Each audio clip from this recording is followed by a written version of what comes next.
We all think we're right. Here and now in your mind. Right. But I realize they think they're right, and I respect that. But I'm sad that we can't find the common ground, because there's so much common ground. I mean, I've said to both my brother and sister, I've said, I'm not a Christian, but I have Christian values.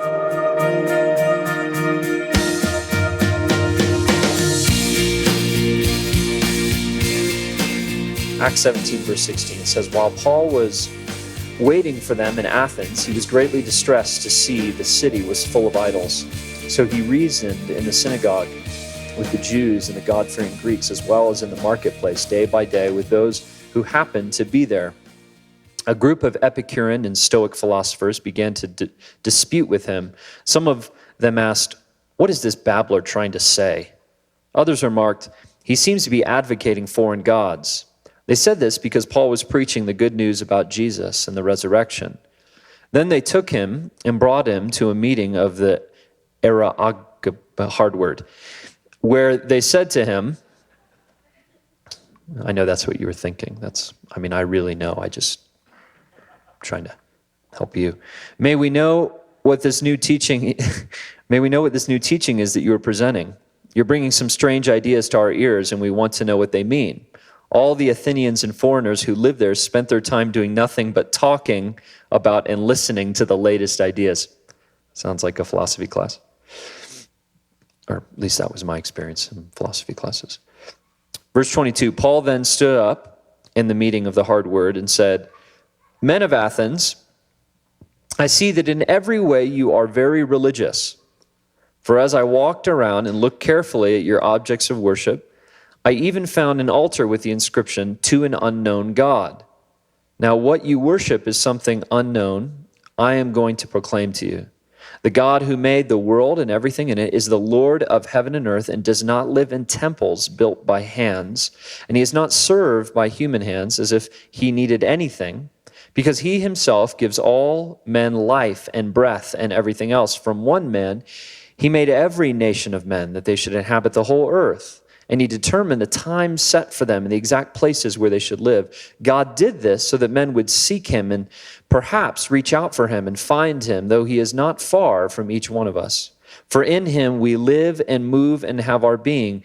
Some of your own poets have said we are his offspring. Therefore, since we are God's offspring, we should not think of the divine being as like gold or silver or stone or an image made by man's design and skill. In the past, God overlooked such ignorance, but now he commands all people everywhere to repent. For he has set a day when he will judge the world with justice by the man he has appointed. He has given proof to this to all men by raising him from the dead.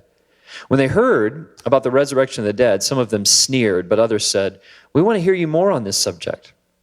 At that, Paul left the council. A few men became followers of Paul and believed. Among them were Dionysius, a member of the Areopagite, also a woman named Damaris, and a number of others. Some of you probably read this passage before, and in sort of the stream of Acts, this is a very important passage because what you find is Paul going to, kind of way outside the sort of Jewish faith, the religious faith. He's in Athens, which would be a place that was the center of thinking and intellect, of commerce, philosophy. Even Luke just makes a comment here that, people love to just listen to the latest ideas. Might even call it America. A place where people just love to watch talking heads yell about politics and ideas and, reality TV, Britney Spears, whatever. They were up for all of it. They were up for everything that could be talked about. And, the unique position we stand in human history in America right now is there's a marketplace of ideas. When you watch television, when you watch something like Oprah, you hear about things like The Secret. Anyone heard of The Secret? If you haven't, you will. The Secret, there's a secret, there's a mystical power behind our eyes that, it's generally New Age philosophy. You know, you can go to about any kind of religious teaching in most American cities now. We're in a time where things are really open, and generally we would call that postmodernism, and we'll talk about that later. But, you know, it's an interesting time in human history in America. And this text becomes very important as we think about how to share our life with Jesus with people that do not have common ground with us. You know, most of the church is very, very discouraged because it seems as though we've lost what you might hear our godly heritage or our Christian heritage. And without getting into a huge controversial subject and having tomatoes thrown at me, I'll avoid that nicely by sidestepping and just saying, it doesn't sure look like that's the road we're heading on in America. It looks more and more like we're open to other ideas and religious concepts. And many of the ways that we have talked about Jesus in the past assumed that people had sort of a common knowledge that we've had about specifically the Bible and church, and that when you say things about the Bible or prayer, that people just sort of know what you're talking about. Because most people in America went to church, right? I mean, that's what people assume. And more, increasingly, the population has completely unchurched, completely untouched by any kind of Christian thinking. And if you would just factor out a little bit, 20 years, sparing something changing, it will be the bulk, the majority of specifically the generation that's growing up that it would have had no church experience whatsoever other than through the television, which is terrifying. Your only church is through television. If you watched, anyway, it's a little scary. So if that's true, it means increasingly we need to learn how to talk in such a way that we can relate with where people are and not working with just sort of a common assumption that they'll understand what we mean when we say the Bible or the Word of God or church or any of that stuff, that there's none of that language. And what is so great about this passage right in the middle of our scriptures is that is what Paul is doing here in Athens. He knows he walks into a place that he does not have much common ground. And you will find the way that Paul communicates about Jesus changes and adapts based on who he's talking to, because he knows that he needs to operate with common ground. Big, church words for this would be like missiology or contextualization. And so those are your $2 words that I'm not going to use again. So let's talk about what he does here, because it's really interesting what he does. And I think we can learn a ton about how we should talk about our life with Jesus. And then let's look at what happens as a result of this. So the first thing you see in verse 16 is that as he's waiting, he just kind of wanders around and studies the city. You see that? He says he wandered around. He was greatly distressed to see the city was full of idols. And he can see that the way that they're trying to find God isn't working out very well. And he wanders around and he sees that they have these idols that they worship. And that word greatly distressed literally means that he was torn inside. He was moved in spirit. His heart was breaking. His stomach was turning. He was emotionally connected to these people. And one of the greatest things you can do is study the people that you care about and realize how short and how weak and how thin their lives with God are as a result of the idols they have. This is true of America. I mean, we're not just talking about people over there or people that have little idols in their house. I mean, if you just drive around this city here and you see the massive monstrosities of homes, like that 1,000 people could live in, and there's like 2 people in there. I mean, if that's not an idol, I don't know what is.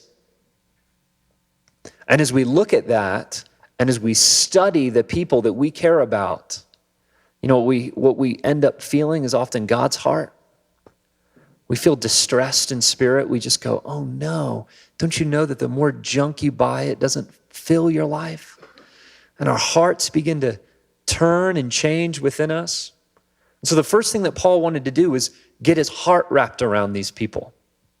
And as he looked at what they were putting their hope in, his heart began to change. You know, when you look at a generation of people growing up who think that the more sex they can have, the better they'll feel about life. And you just see the result of that. You see the thin relationships and the brokenness that runs through a culture that's just inundated with pornography and imagery of sex without any intimacy of health and relationship. And you get just broken. And that's part of what Paul does. And I would challenge us as we want to serve and love people and share Jesus, that we get our hearts around them and their hearts and what they're going through and what their life is about. And as we study people, we get distressed in spirit. And so that's the first thing he does. And then he starts conversation with them. Verse 17, so he reasoned in the synagogues with the Jews and the God-fearing Greeks, as well as the marketplace. So he wasn't just talking to the religious people that he kind of could talk to. He was out in the streets talking. And he starts conversation. He's just in conversation with people. And it's in conversation that you begin to see people more clearly. I don't know, just a little experiment for you to consider, just, again, we're getting really nuts and bolts again today, would be, that you just make a list of questions about people's life and their spirituality, what they think about God, what they think is important about life. And this is just a really good discipline that could free you up, maybe, if you've been maybe in the other way of thinking about sharing your faith and it's highly pressurized, you're really scared. I just would really encourage you to make just some simple questions like, what do you think is the purpose of life? A question that I ask constantly when I'm with people is just, what's your life about? What are your dreams? What are your dreams? What if all your dreams came true? What would your life look like? And you just ask questions about the center of what their life is, and then maybe ask things like, well, would you consider yourself spiritual, and what does that mean to you? And do everything you can to not talk at all. At all. So they'll say, well, what do you think? And go, oh, I don't know. I don't really want to talk about that. I'm really interested in you. I want to hear your heart. And you start a conversation where you keep asking questions. Tell me more about that. And I want to know you more clearly with your neighbors, with your coworkers. And you literally make them chase you down, like over the span of weeks, where they're like, okay, you asked me all those deep questions. I want to ask you questions. Nah, I got more questions. Tell me about what it was like to grow up in your family. Tell me, you just become fascinated with conversation of being with people, because listen to me, if there's anything that most people think they know about types like us, Christian church types, it's that we don't really care about people, that we just really want to get our spiel out there, and, we don't really care what they think. And it's only as we really start to know people that we can truly love them. Have you found that to be true? It's hard to love people you don't know. And to go out of your way to start conversation. And that's what he does. So he's in the marketplace. He's with the religious people. He's asking all these questions. He's talking to them. And then he starts to introduce who he is and what he believes. And they say, we want to hear you talk more about this. And listen to how he talks about it. When you get to 22 through 28, his little speech here, he starts with where they're at, because now he's a good study of them. He knows a lot about them. He knows that they have idols. He knows that they have this one specific idol to an unknown God, and he uses that as the launching point for talking about Jesus. Isn't that fascinating? That he's been such a good study of these people that he believes that if he starts with where they're at, he can communicate about Jesus. This is a key point right now. This is really important, I think, about how we share our life with Jesus with people. Is, do you believe inherently, like in your very being, that Jesus is already working with people? Do you believe that? Do you believe that he's working right now with people, and that all your job is if you just ask enough questions, you get to know him, you're going to get to see Jesus's fingerprints on their life and what he's doing? That you just become a really good learner. And you just watch. And when you see something that looks like Jesus, you highlight that. And you start from that point. Because then you're in their life. You're not asking them to come into yours, you're going into theirs. You get this? And that's what he does. He says, I've seen that you have this one idol here to an unknown God. I want to tell you about that idol. And they're like, no, I mean, if you know a little history about Athens and about this unknown God, this was a God they worshiped because they didn't really know anything about this God, but this God had provided for them in a number of different ways in their history as they would sacrifice to them. There's spiritual. I've had a number of moments. I mean, the first people that we ever saw meet Jesus as we moved here to plant the church, there was a girl, as we got to know her, she just said, I have this recurring dream in my life. She's an Orthodox Jew, had been teaching Hebrew at a synagogue. She said, I have this recurring dream in my life. And I said, what's the dream? And she tells us this dream, goes into this long story. She says, I have this dream, it seems like monthly. And I looked at her and I said, do you want to know what the dream means? And she went, yes. And I said, me too.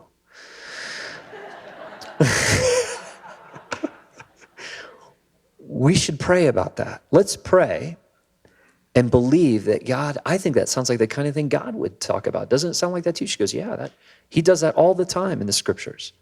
And I said, I think he does too. So let's pray about that. And sure enough, God started to kind of add to this dream as we knew her. And he included our group of people who had moved in this dream. She would always stare into this mirror.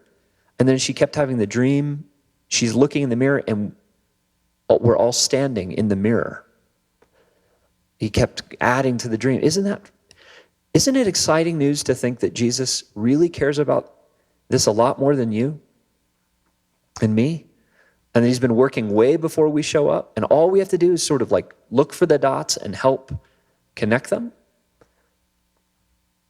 So that's what he does. And he seeks agreement. And he starts with the unknown God. And then he actually quotes one of their philosophers as a way of talking about Jesus, who would be like using a song, off the radio now, and saying, yeah, look at that song, by Stained. That sounds like Jesus. That sounds like the kind of thing Jesus would say. And when you look at people and you say, what you just said right there, that sounds like the kind of thing Jesus would say. And if I were to just say one thing about this little time of me talking to you now, I would say, start with agreement. Look for places of agreement, not disagreement. Too often we've been taught to share our faith by finding the one thing that they just disagree with and harping on that. So if you're talking to a Muslim, you go directly to the things they don't agree with. And you pick a fight, more or less. And if somebody might have a lifestyle that's different than yours, you pick on them morally. You just attack them. Because, we all love being attacked. It really helps create safety and encouragement. You're ready to change every part of your life based on people attacking you, right? That's actually not right. If you're nodding, that's bad. That's not right. That's exactly opposite. And you build relationship by agreement. And as a pastor, it's on my business card. People will come up and pick fights with me, So, do you think I'm going to hell? And you know what my common response is just to go, man, I don't even know your name. This is like really awkward. Like, this is like a really intense conversation without even like knowing your name. They'll go, no, I'm not even talking until you answer my question. I'll go, gosh, man, are you trying to pick a fight with me? Why are you like so mean to me? I don't understand. Why? Do you not like me? Did I do something to offend you? And usually they kind of come to like, oh my goodness, why am I picking a fight with this poor guy? Biggest nose I've ever seen. I mean, you don't do that. You look at your son, your daughter, you go, oh, don't do that. That's not right. That's like basic manners. And yet we program often our churches and our believers to do that very thing. That seems very offensive and backward to me. And so as Paul does this, I don't know if you caught this. I hope you did. When you get down to 32, after his great agreement building, and he gives a communication about Jesus, look at what happens. Some sneered at him. Others said, we want to hear more. But verse 34 is a very important verse. It says, a few men became followers of Paul and believed. Did you hear what that just said? A few became followers of Paul. It's easy to read over, isn't it? A few became followers of Paul. Remember, last night we made a case to talk about being followers of Jesus. But they're followers of Paul. And the people who are followers of Paul are Dionysus and Damaris. These are pagans. These are people way outside of kind of the religious bounds of the day. They're very far from being a Jew. And these would be people that would have been cut off. And so it's these pagans following Paul. I want you to imagine, a Christian magazine picking up this story, of the evangelist Paul. And they're interviewing some different people as they're leaving the meeting, and a few, goth guys, all dressed in black with tattoos and big plugs in their ears, say, this was great, and I decided today to follow Paul. And the Christian magazine person goes, what? Say that again? I've decided to follow Paul. I'm giving up everything because this guy seems really fascinating to me. You're going to follow Paul. He would be made into a heretic by most of our Christian magazines, most of the way we think about how people come to faith. But this is really true, how people come to faith. People tend to follow you before they follow Jesus. They follow you before they follow Jesus. How's that feel? It's a little weird, isn't it? And I find this to be true regularly, especially when people are way outside of understanding anything about Jesus. They're fascinated with you. Even if you keep trying to talk about Jesus, they're fascinated with you. They want to follow you. They want to be around you. And that can make us very awkward. One of the guys that I've gotten to be very good friends with, who would say he's a follower of Jesus now, but as I met him in a bar. I was with some friends, and I met him in a bar, and we were just talking, and he kind of joined in this conversation, and we're talking, and he starts coming kind of to different things we're doing as a church. And at one point, he was bringing so many people with him. He'd bring his friends who none of them knew Jesus, and they would all go to bars and do what lots of people do. And I asked him one day, I said, well, what do you think about this stuff? Why do you come? And he said, I'm just fascinated with you. I just tell people, you need to come and meet this guy, Jay. And I'm like, no, this is wrong. This is all wrong. And I said, no, man, I don't... That's not what I'm trying to do. I really want to represent Jesus. He goes, yeah, but Jesus seems really confusing and bizarre to me. I don't really get how that works. But you know what I trust? I trust when you talk about Jesus. And I'm having a hard time figuring this out, but I can figure you out. And you seem really honest, and you seem to tell the truth, and I'm really interested in you. And so I just like being with you. And when you talk about Jesus, I really like that, but it's like you're talking about somebody else I can't quite get. And then when you'll pray, different things will happen. I'll cry, and I don't know what that is, but it's when you pray, and he goes, but you know what I'm figuring out is a lot of these people know Jesus the way you do. He's like, and he kind of whispers, he goes, I'm not sure they all do. But I think a lot of them do. And so it's getting me interested in Jesus. And how do you feel about that? Paul says things like, follow me as I follow Christ. How do you feel about that? Again, this goes back to, is the substance of your life with Jesus intact in such a way that you want people to follow you as you follow Jesus? And the truth is, when we look at a passage like this, I want you to imagine you go to a Christian conference, and there's two workshops. One is taught by Peter and one is taught by Paul. Okay? Title of one is increasing. It's becoming the ocean. And we have not learned how to connect with those who have no church background whatsoever. Do we know how to develop relationship and become fascinated with people and see what they're about and who they are? Because people will follow you often before they believe.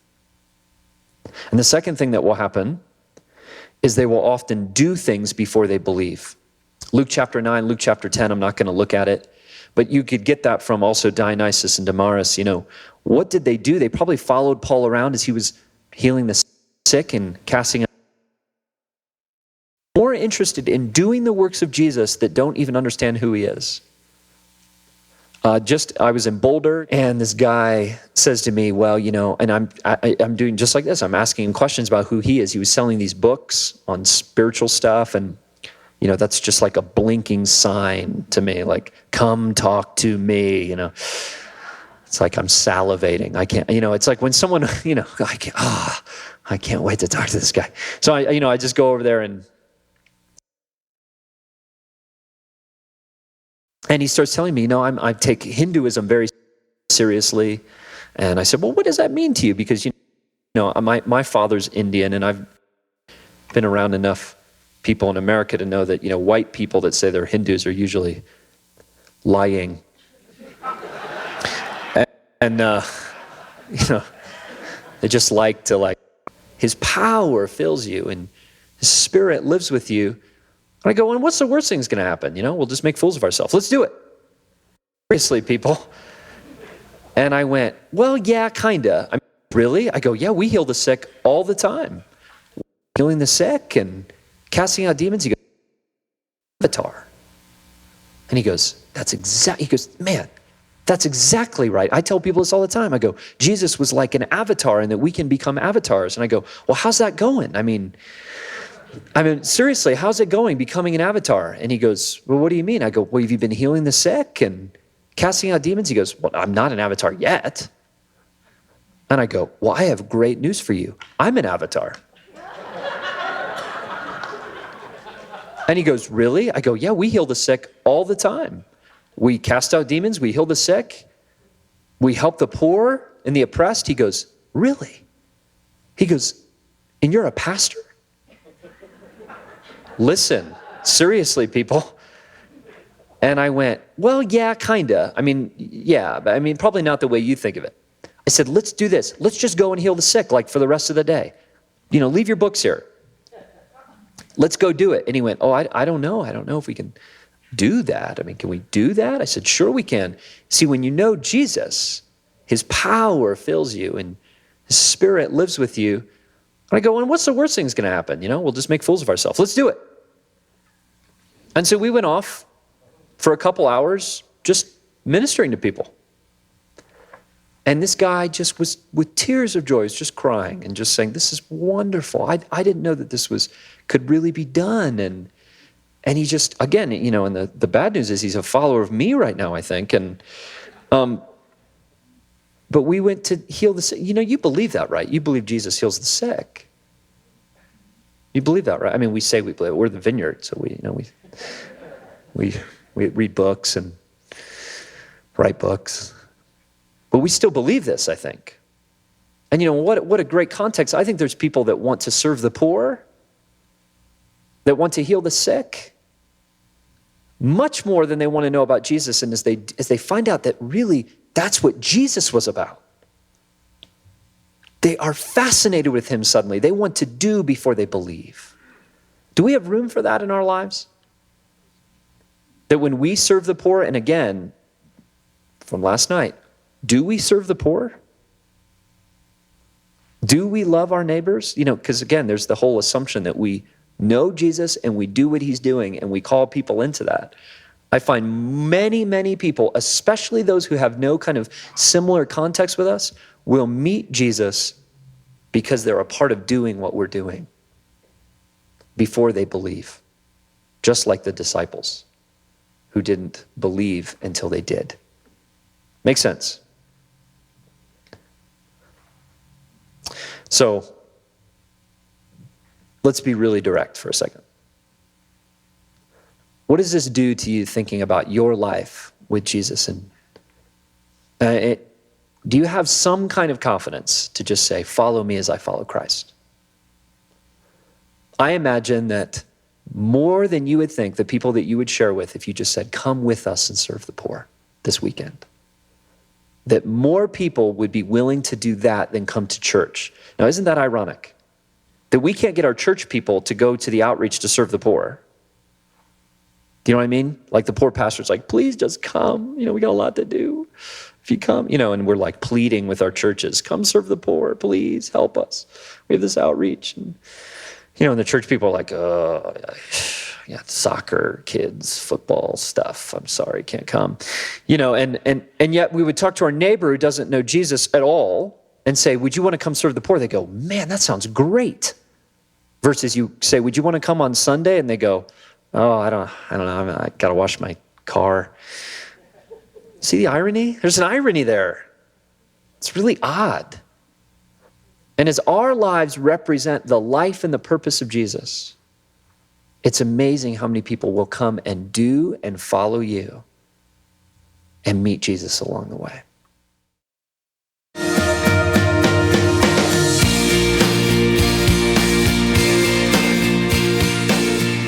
I feel that Christians generally have some proper morals, treat your neighbor nice, be good people. Right.